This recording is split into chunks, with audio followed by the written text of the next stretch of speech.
여러분, 오늘 우리가 읽은 이 구절의 말씀에 보면 사랑이라고 하는 단어가 딱 나옵니다. 우리 사람들이 가장 많이 쓰는 단어가 사랑일 겁니다. 그런데 막상 우리가 그 사랑, 인간이 하는 사랑, 인간이 말하는 사랑은 하나님으로부터 온 사랑, 아가페적인 그런 사랑이 아니다는 거죠. 굉장히 이기적인 사랑에 국한되어 있습니다. 제한되어 있다는 것이죠. 그럼 사랑하면 생각나는 게 뭐 있습니까? 사랑하면 유행가가 생각이 나죠. 사랑 누가 말했나? 바보들의 이야기라고. 뭐 하여간 그런 유행가가 있었어요. 바보들의 이야기라는 거예요. 사랑. 근데 저는 사랑하면 떠오르는 사람이 손양훈 목사님. 저기 하만 저희 그 출신 같아요. 하만 7인가 아마 그분이 고향이 그 하만 7인가 그럴 거예요 아마. 저도 오래돼서 기억이 가물가물한데 그분은 일제시대 때도 한글을 했습니다. 신사참배를 반대를 했어요. 그뿐만 아니라 가장 우리가 오늘 이 하나님의 사랑, 신에서부터 하나님께로부터 온 사랑, 아가페적인 사랑을 실천하신 분으로 사랑의 원자탄으로 이렇게 불려지는 분이거든요. 왜냐하면 우리 학생들도 잘 들으셔야 돼요. 이런 사랑을 좀 실천해야 되는데 오늘 이런 사랑을 우리가 실천을 하지는 못하니까 기독교가 계속 공격을 받는 거죠. 저도 마찬가지고 여러분들도 마찬가지고 정말 그런 사랑, 우리가 그런 상황이 되면은 과연 그렇게 할 수 있을까 한번 고민을 해보자는 거예요. 손양 목사님이 뭘 했냐? 그럼 우리의 젊은 세대들은 잘 모를 수가 있어요. 6.25는 알죠? 6.25. 요즘에는 뭐 학교에서 우리가 북침했다고 이렇게 뭐 가르친다고 이런 말도 안 되는 소리를 하고 있어요. 북한이 남침을 했지요. 그 가운데 이제 처음에는 초기에는 공산당이 그냥 휩쓸어 버렸잖아요. 그 와중에 두 아들이 공산당에 의해서 총에 맞아 죽었습니다. 사람이 잘못된 사상에 빠지면 얼마나 무서운지 몰라요. 그 공산당, 여러분 공산주의는 우리 기독교와는 상극의 반대입니다. 그걸 아셔야 돼요. 우리 젊은이들이 잘못된 사상에 빠지면 그것이 곧 진리인 줄 알고 착각해서 거기에 목숨을 건다는 거예요. 얼마나 무서운지 몰라요. 공산당. 캄보디아 제가 한번 갔다 왔는데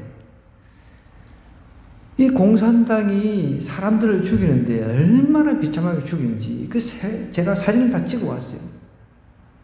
못 사는 나라다 보니까 박물관이 따로 없이 학교, 폐허가 된 학교에다가 그 해골을 갖다가 전시를 해 놓습니다.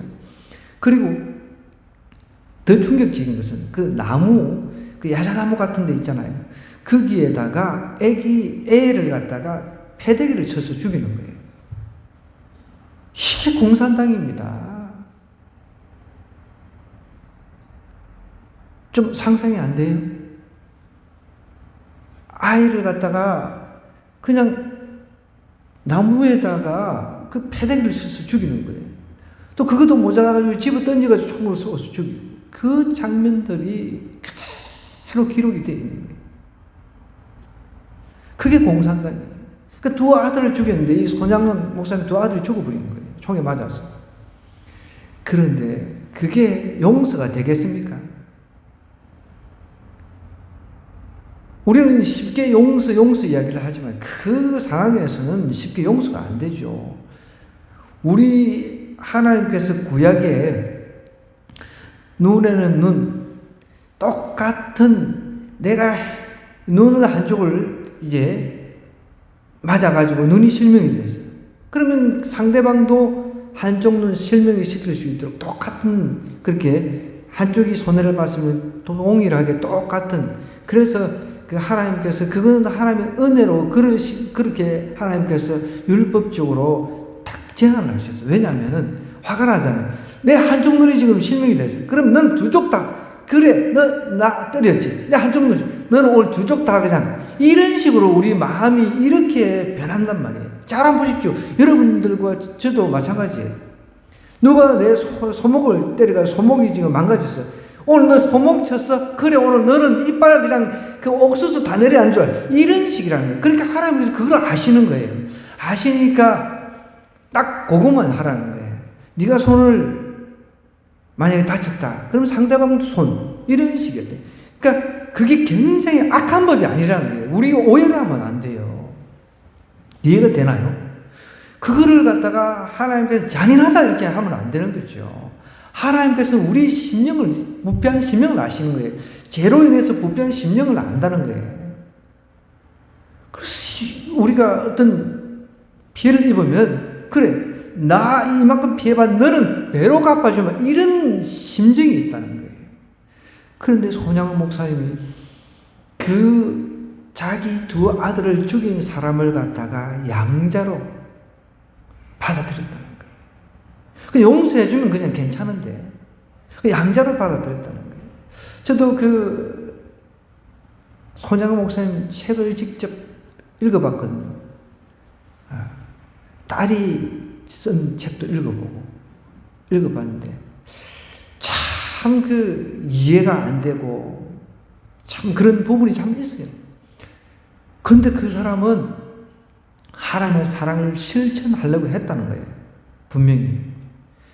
그때 당시만 해도 그 상황 속에서 뭐 경찰부터 시작해서 모두가 말이 안 된다는 거죠. 그런데 그 경찰이라든지 그런 사람들을 갖다가 설득을 해가지고 자기 아들로 입증을 시킨 거죠. 사면을 받게 해가지고. 대단한 분 아닙니까? 대단한 분. 그래서 제가 그 다큐멘터리를 한번 보았습니다. 그 양자로 이제 입양이 돼가지고, 양자로 입양이 돼가지고, 자기 그 어쨌든 양아버지, 자기를 용서해주고 받아주시고, 안 그러면 자기도 죽었을 것 아니에요. 총살을 당했어야 되는데. 공산당이 우리를 점령했다가 다시 우리가 또 수복하고 다시 회복하고 그런 과정들이 있었거든요. 그런데 그 손양 목사님은 그 두 아들을 죽인 그 청년을 자기 아들로 삼았다는 거예요. 여러분, 이게 말이 쉽지, 이게. 우리가 그런 상황이 되면 쉽지 않을 거라는 거예요.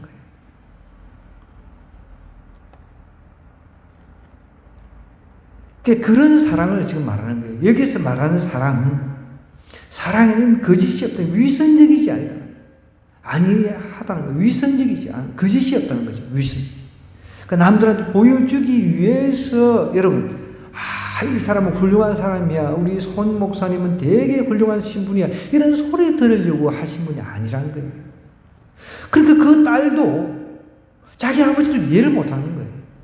나중에 이해를 하게 되는, 나중에. 자기 두 오빠를 죽인 원수인데. 근데 원수잖아요, 원수. 두 오빠를 죽인 원수인데, 이제 또 오빠라고 이야기를 해야 되잖아요. 여러분, 그게 되겠어요? 오빠. 아니, 이제 오빠가 된 거예요. 호적상이. 꼭 오빠로 불러지겠냐고, 그게. 이게 하나님의 사랑을 비유지금 하는 거죠. 우리가 겪은 사랑 중에 가장 사랑이 원자탄이라고 하는 손양원 목사님의 사랑을 제가 좀 더 이제 그 하나님의 사랑에 접근하기 쉽게끔 설명하는 겁니다. 우리 인간도 충분히 하나님의 사랑을 어떻게 보면은 실현할 수 있다는 거예요. 예수님께서 하신 그 사랑도 참 우리가 너무 멀리 느껴지는 부분이 좀 있잖아요. 그렇잖아요. 십자가를 통해서 예수님은 하나님이시니까 온 인류를 위해서 이제 자신을 버리신 분이신데, 그런데 거기에 좀 비견될 만한 사람을 뽑으라 하면은 제가 볼 때는 그렇습니다. 제가 볼 때는 손양원 목사님 정도 되는 거죠. 그 사랑에는 거짓이 없다는 거예요. 그 사랑에는. 악을 미하고 그러면서 선에 속하라라고 이야기를 하고 있습니다. 기독교에서는 사랑 빼고 나면 그 시체라고 할 수 있는 거죠. 저도 어떨 때는 그 차를 운전해 가다가 막 오토바이들이 좀 아주 난폭하게 운전하잖아요. 그런데 보면 자기가 잘못해라고 자기가 성질을 내라고 욕을 하고 가. 그러면 막 확 뭐가 올라옵니다. 그러고 나서 내 이러면 안 되는데 속으로 아니 진짜 막 욕 나오잖아요. 이 미친 X가 자기가 잘못해놓고 자기가 욕을 하고 가. 그럼 나는 아무 잘못이 없는데 내가 욕을 얻어먹었어. 그것만 해도 성질이 나는데 우리 주님께서는 예수님께서는 우리 살리려고 우리 영혼 구원하려고 우리 지옥 안 보내려고 우리 천국 보내려고 얼마나 양말 조롱도 당하시고 침뱉음 당하시고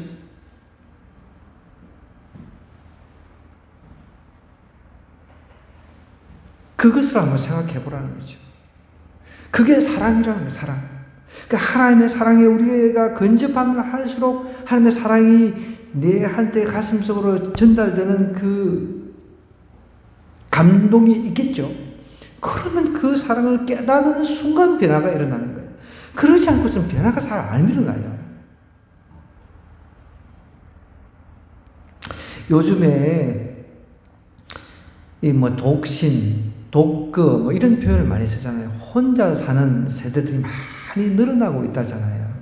근데 최근에 제가 신문을 보니까 그 홀로 사는 사람들이 나중에 다 가족을 이루고 싶다는 거예요. 가족을. 왜 그러겠어요? 사람은 혼자 살 수 있는 존재가 아니에요. 뭔가 사랑을 주고받고 살아야 되는데 그게 안 되니까 사람끼리는 안 되니까 개, 뭐 고양이 뭐 이런 것들하고 사는 거예요. 나는 길거리 다니면서 요즘 길거리 다니면서 개 이렇게 끌고 다니면서 똥 뒤에서 이렇게 막 주워 가지고 어떻게 저럴 수 있나 싶어.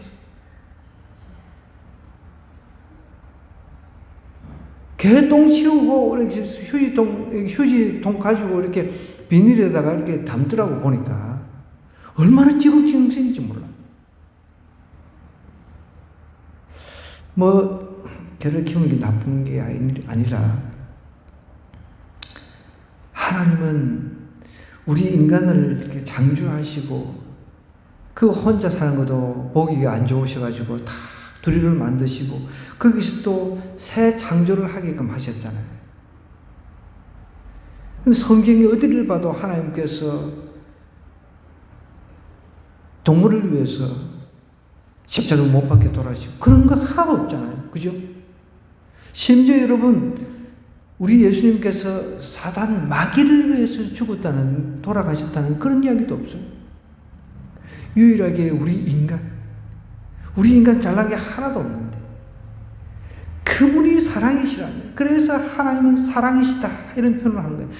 그런데 그 사랑이 우리에게 이미 십자가를 통해 전해졌는데 우리는 너무 이기적인 거예요. 그러니까 사도 바울이 이렇게 지금 이야기를 하는 거예요. 사랑을 구체적으로 실천을 해야 된다는 거예요. 실천. 삶 속에서 구원만 딱 받았으면 끝이 아니라 구원은 하나님의 사랑의 최상의 표현이죠. 그러면 그 구원을 받은 우리가 동일하게 그 하나님의 그 사랑을 다른 사람들에게 표현을 해야 된다는 거예요. 생활 속에서. 어떻게 해요? 구체적으로 나오죠. 10절. 형제를 사랑하라. 형제 사랑하고 서로 우애하고 존경하기를 서로 먼저 하라는 거예요. 우리 가족 안에서도 잘 살고 못 살고 서로 시기하고 질투하고 이런 게 많이 있잖아요. 사실은. 그죠? 믿는 사람들도 그런 게 있습니다. 믿는다 하면서도. 우리는 그렇게 하면 안 된다는 거예요. 한 사람만 잘 살았으면 안 되는 거예요. 형제 자매들 중에서. 골고루 잘 살아요. 못 사는 사람이 있으면 어떻게든 도와야 되는 거예요. 그게 사랑의 표현인 거죠. 우리는 그런 거 용납하면 안 돼요. 누가 한 자녀는 잘 살아, 잘 먹고 잘 살아. 한 자녀는 막 지지리도 막 궁색하게 살아. 이렇게 하면 안 된다는 거예요. 그러면 잘 사는 자녀는 돈 한 푼도 물려주지 말고, 또 사는 자녀한테 다 몰아줘야 되는 거예요. 아멘 안 나옵니까? 그러면 자녀는 감사함으로 나는 충분히 이 정도 있으니까 내 형이나 내 언니나 동생이나 이거 받아도 당연하다 생각해야 되는 거예요. 형제 사랑이 안 되니까 이런 이야기를 한 거지. 형제 사랑이 잘 됐으면 굳이 사도 바울이 이거를 성경에다가 기록을 할 이유가 없잖아. 안 되는 거야. 오늘도 마찬가지고. 그렇게 하면 그런 이야기가 나와. 사촌이 땅을 사면 배가 아프니 우리는 남이 잘 되는 걸 자꾸만 축복을 해야 돼. 그래도 그 NCM에 가서 참 좋은 얘기를 하더라고요. 큰 교회는 더 잘 되게 축복하고, 또 어려운 교회는 또 축복하고, 계속 그렇게 하라는 거예요. 그게 사랑의 표현인 거죠. 서로 우애하고, 형제 간에도 서로 우애되고, 만났다면 지지고 싸우고 짓뜯고 그러지 말라는 거죠. 그러면서 이제 11절에 이렇게 얘기해요. 부지런하여 깨르지 말고 열심을 품고 주를 섬기라는 거예요. 열심을 품고 주를 섬기면 찢고 뽑고 싸우고 다투고 할 틈이 없어요. 가만히 보면 너무 틈이 많아. 싸울 틈이 많아. 너무 시간이 많아요. 그러니까 짓듣고 우애는 그냥 막 난리를 치는 거죠. 존경하기를 먼저 하라고 했는데, 부지런해서 깨어지지 말고 열심을 품고 주님을 섬기라고 했는데, 또 소망 중에 즐거워하라고 했습니다. 소망 중에. 여러분, 소망 중에 우리에게 소망이 있습니다. 이 세상의 끝이 아니잖아요. 한번 죽는 것은 다 사람에게 정해져 있는 하나님의 법칙입니다. 그렇지만 그것이 끝이 아니라 우리에겐 우리야말로 다음 세계가 있습니다. 윤회를 믿는 불교도, 그 다음에 힌두교 다 윤회를 믿잖아요. 그 사람들은 사실 소망이 없죠. 잘못된 소망이죠. 가짜 소망이죠. 거짓된 소망이죠. 우리야말로 진짜 소망을 가지고 있죠. 지금 보십시오. 러시아가 지금 핵을 쏘려고 지금 폼을 잡고 있잖아요. 그야말로 이제 핵을 쏘게 되면 여러분 총 디디디디 쏘는 이거하고는 비교가 안 되는 거예요. 대포 좀 쏘고 이거는 한 도시가 그냥 날아가 버립니다. 한 도시가 위력이 세가지고 요즘에 서울에 떨어지면 서울 전체가 그냥 다 끝나버리는 거죠. 결혼을 앞두고 있는 청년 앞에서 내가 이런 이야기 하면 안 되는데, 그래서 어쩔 수가 없죠. 지금 우리가 정신 차려야 된다는 거죠. 우리에게 소망이 있다는 거예요. 소망 중에 즐거워하라고 했습니다. 환난 중에도 참으며 기도에 항상 힘쓰라. 어려움 중에 지금보다 사도 바울이 살았던 이때가 더 힘들었잖아요.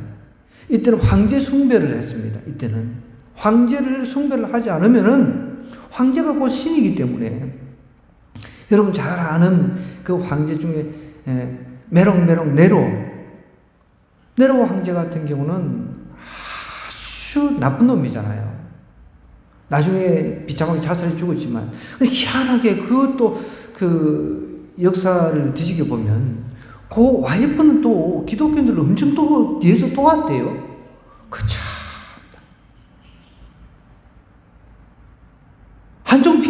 한쪽은 핍박을 하고 한쪽은 막 기독교인 잡아주기, 한쪽은 또 막 돕고 그랬다는 거예요.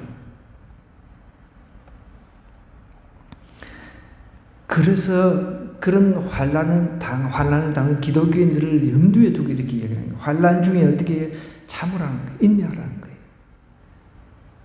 환난 중에. 여러분, 이 환난이라고 하는 것이 우리를 더 견고하게 소망 가운데로 인도하는 거예요. 만약에 환난이 없다고 생각해 보세요. 두려움이 없다고 생각해 보세요. 마냥 모든 것이 좋아요. 잘 돼요. 모든 것이. 그런데 다 미래에 대한 그 소망이라고 하는 게 있겠냐는 거예요.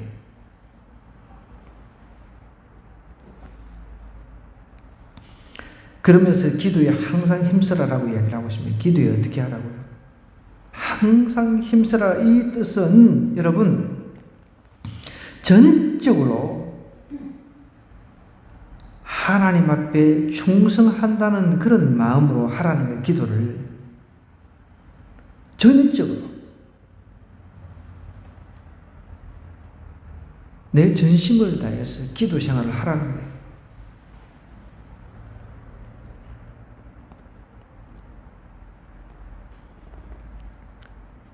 우리 환난을 당하지 않으면 기도도 안 하잖아요. 그래서 사람들이 어려움을 당하면, 환난을 당하면은 막 그때서 기도하려고 하는 거예요. 사실은 환난 당하지 않았을 때 평소에 하나님과 교통하는 에녹처럼 교통하는, 그런 하나님과 교통하는 그런 게 필요한 거예요. 닥치면 그냥 주여 이렇게 할 것이 아니라 다 습관화, 예수님처럼 습관을 쫓아가, 예수님 습관적으로 기도하셨다고 그랬습니다. 습관을 쫓아가지고 기도를 하라는 거예요. 그러면 무시로 기도가 됩니다. 습관을 쫓아서 시간 정해놓고 하는 것, 그 외에 내가 걸어다니면서도 기도하고 하나님하고 교통하고 직장생활 하면서 공부하는 것도 그것도 기도가 되는 거죠. 모든 것이. 그렇게 부지런하게 열심을 품고 하라는 거예요. 그러면서 성도들이 쓸 것을 공급하며 손님 대접 잘 하라는 것입니다. 쓸 것 공급. 교회가 그래서 우리 초기 한국 교회가 잘했던 게 뭡니까? 굉장히 구제 사역을 많이 했습니다. 지금은 이제 뭐 다 절대 빈곤은 없어져가지고 잘 먹고 잘 살다 보니까 오히려 우리 교회가 더 가난한 교회들이 더 많아요. 그죠? 우리는 앞으로 더 구제 사역을 많이 할 겁니다. 구제 사역을 많이 하려면 어떻게 해요? 여러분 다 잘 돼야 돼요. 하나님 주시는 물질의 복들을 다 받아야 돼요. 그래야 나눠줄 것도 아니에요. 아무것도 없는데. 저도 주위에 다 보면 저보다 다 잘 살아 그냥. 아 참나. 그래서 제가 하나님 앞에 그냥 큰 꿈을 하나 꿨어요. 제 하나님께서 주신 그런 마음인데 하나님 제가 10억을 시드머니로 만들어서 하나님의 이 사역에 보탬이 되겠습니다. 이런 거룩한 그 목표가 생겼어요.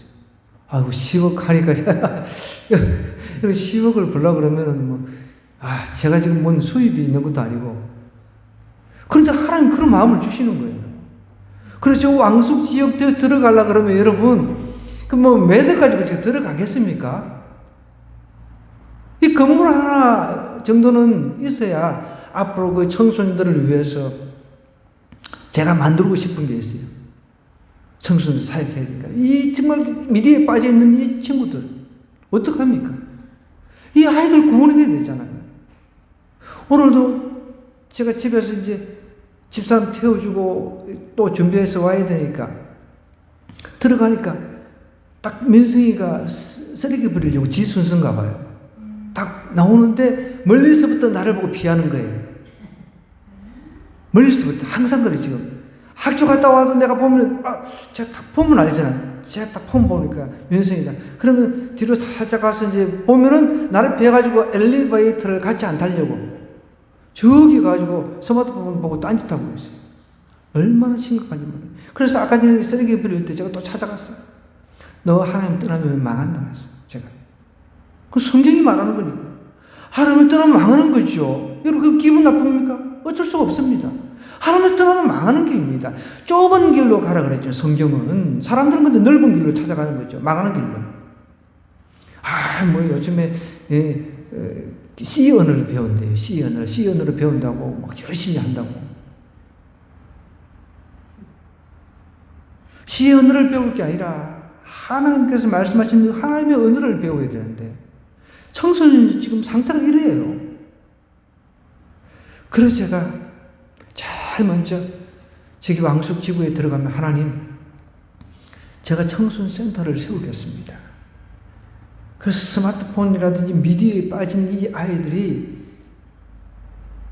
풋살장에서 마음껏 축구도 하고, 농구장 만들어서 농구도 하고, 또 제가 딱 할 마음에 품고 있는 게 딱 한 가지 있어요. 가난한 학생들이 요즘은 공부를 더 못해요. 돈 많은 집안 애들 공부를 더 잘해요. 다 그런 건 아니지만 요즘에 그만큼 경제적인 여유가 있는 사람들 집안에서 아이들이 더 좋은 대학을 많이 간다는 거예요. 그만큼 많이 투자를 하니까. 대치동 이런 학원가 가보세요. 그 학원비가 장난이 아닙니다. 그래서 제가 꿈을 꾼 거예요. 하나님, 교회에서 공방을 만들어서 최고의 실력자들을 불러가지고 아이들, 어려운 사람, 학원 다닐 수 없는 아이들, 공부 못하는 아이들, 뭐 집에서 아예 포기한 아이들, 그런 아이들에게 최고의 좋은 멘토 선생들을 붙여가지고 공부시키는 그런 것을 좀 하겠습니다. 그러려면 돈이 필요하잖아요. 뭐든지. 그죠? 근데 제 마음속에 주신 하나님의 마음은 10억이었어요. 여러분, 그것도 제가 집사람한테 이야기를 했더니 10억 가지고 되냐고. 안 되죠. 그거 10억 가지고. 여러분, 풋살장 만들고 농구장 만들고 뭐 이렇게 해보세요. 그게. 땅도 사야 되고, 이게. 그런데 제 10억은 하나의 시드머니, 종잣돈이라는 거예요. 그럼 하나님께서 사람들을 붙여주실 거 아니에요. 물질이 있는 사람들. 저와 여러분이 이 일을 해야 되는 거예요. 그렇게 해야 우리가 어디로 갑니까? 저 북한으로 가는 거예요. 신어주 땅에 가가지고 또 거기서 구제사역을 해야 될 거 아니에요. 아무것도 없는데 뭘 하겠습니까? 그래서 이런 거룩한 꿈이 생긴 거예요. 거룩한 하나하나부터 모으기 시작해요. 하나하나. 하나하나. 하나하나. 여러분, 우리는 성도들이 쓸 것을 우리 하늘금 교회는 공급할 수 있도록 준비해야 돼요. 그래서 물질의 복을 달라고 늘 기도해야 됩니다. 그래야 손님 대접을 할 수 있죠. 참 어디 가면은 돈 없으면은 참 남들 대접하기도 껄끄럽잖아요. 돈이 있으면, 여유가 있으면은 대접도 아주 풍성하게 해 줄 수가 있잖아요. 그래서 우리 하나님께서는 분명히 우리를 풍성한 삶으로 인도해 주시기 위해서 이 땅에 오셨다고 그랬습니다. 그러면서 14절에 이렇게 너희를 박해하는 자를 축복하라는 거예요. 잘 되기 위해서 어떻게 우리 핍박하는 사람 자꾸 축복하라는 거예요. 여러분, 우리 학교에서, 직장에서, 우리 삶 속에서 나를 좀 핍박하는 사람이 좀 있잖아요. 내가 예수 믿는다고 요즘에 아이고 이 시선도 곱지를 않아요. 좋지를 않아요. 축복을 하라는 거예요. 자꾸만. 마음속으로 자꾸 축복을 하라. 저도 어떨 때는요, 요 앞에 요 민승이네가 밉기도 해요. 어떨 때는. 그 앞에서 제가 주일날 주보를 꼽아놓으면 일주일 내내 안 보는 거예요. 주보도. 그래서 속으로 기도하면 하나님 어떻게 해야 되나? 아니, 원수같이 여기지네. 어떨 때는.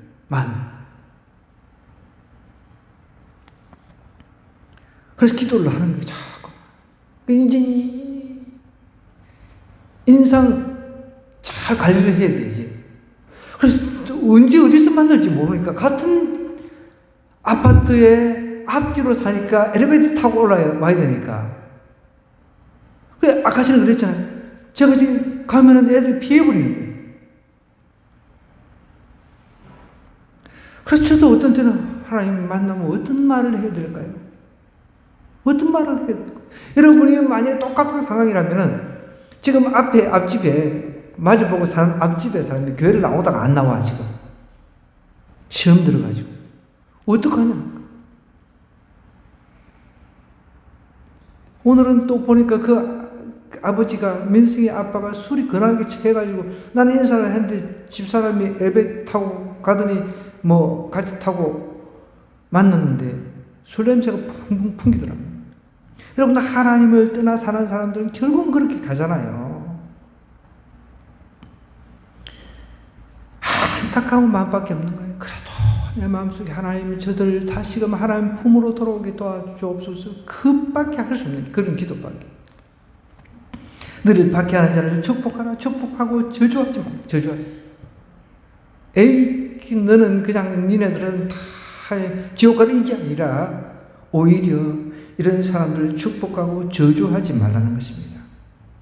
그러면서 즐거워하는 자들과 함께 즐거워하고 우는 자들과 함께 울라 그랬습니다. 함께 즐거워할 줄 알고 함께 울 줄 알고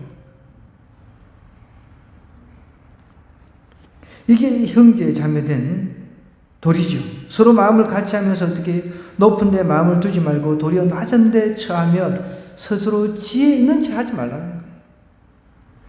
그래서 전도서에 보면은 솔로몬이 다 자기도 지혜 있는 사람으로서 살았지만 다 헛되고 헛되다라고 고백하잖아요. 그러면서 아무에게도 악을 악으로 갚지 말라는 거예요. 모든 사람 앞에 선한 일을 도모하라. 악을 악으로 갚지 말라는 거예요. 그러면서 할 수 있거든 너희로서는 모든 사람과 더불어 화목하라 하면서 할 수 없는 것도 있다는 거예요. 분명히. 여러분 잘 생각하셔야 돼요. 우리 기독교 진리와 정반대되는 사람들하고 화목하지 않을 수 있잖아요. 전혀 생각하는 것이 틀린데. 그 사람들이 믿는 것하고 우리가 믿는 것하고 틀린데 어떤 때는 화목이 될 수가 없죠. 그러니까 이제 원수가 되어 있잖아요. 그 기독교, 우리 역사적으로 보면 기독교하고 종교 전쟁이 대다수였단 말이에요. 그러니까 할 수 없는 경우도 있다는 것을 사도 바울이 분명히 이제 이야기를 하고 있는 거죠. 할 수 있거든. 너희로서는 모든 사람과 더불어 화목. 그래서 저는 어떤 면에서는 화목을 하는 건지 타협을 하는 건지 예를 들어서 우리 기독교가 가톨릭하고 뭐 화목하게 지내려고 하다 보니까 저는 참 이해가 안 되는 게 그쪽 성지순례 같이 가고 중들하고 모여가지고 가톨릭 신부하고 모여가지고 한 번은 절에 갔다가 한 번은 가톨릭 갔다가 도대체 뭐 하자고 하는 건지 그것이 화목하는 건가요?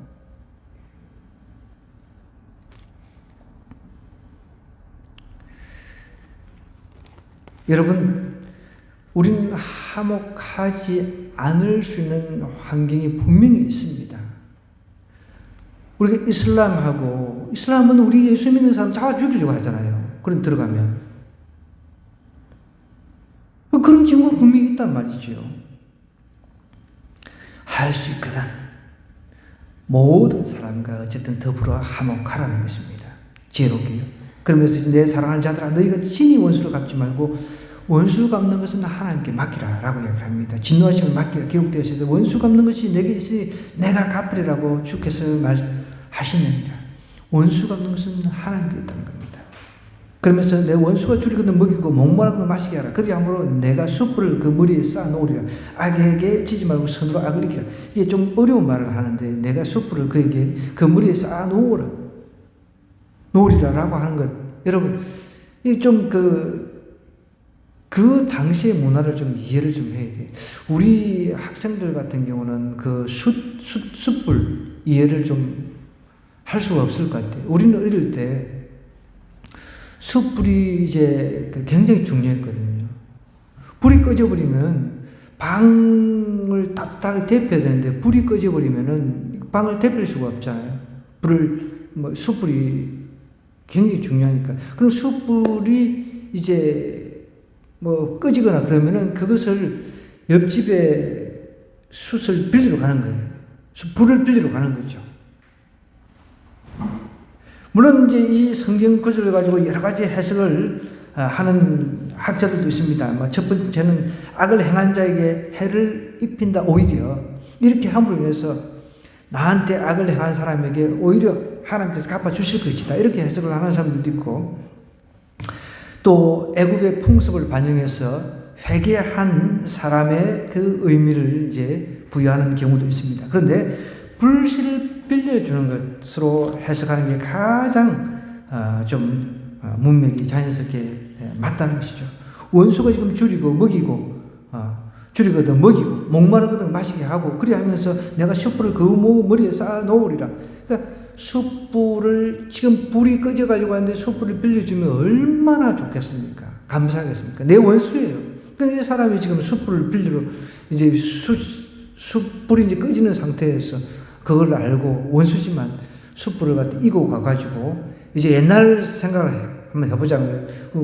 그 시대로 옛날 시대로 가서 숯불을 이제 빌려주는 거죠. 아니면 빌려오거나 이렇게 이제 머리에 이고 예전에는 물동이 같은 거를 우리 어릴 때도 물동이를 이고 다녔어요. 그 부녀자들은 동그랗게 이렇게 집으로 이렇게 말아가지고 이렇게 물동이, 그 다음에 여기도 뭐 숯불도 뭐 이고 뭐 이렇게 다녔거든요. 그러니까 그런 쪽으로 생각을 하면 된다는 거예요. 원수가 줄이거든 먹이고, 불이 필요하다 그러면 불을 빌려주고, 그렇게 하라는 뜻입니다. 그러면서 악에게 지지 말고 선으로 악을 이기라는 거예요. 오늘 말씀 정리를 합니다. 여러분, 우리 삶 속에서 참 우리 관계 맺으면서 아주 미묘한 이런 관계, 껄끄러운 관계, 직장 생활하면서 그런 사람 많잖아요.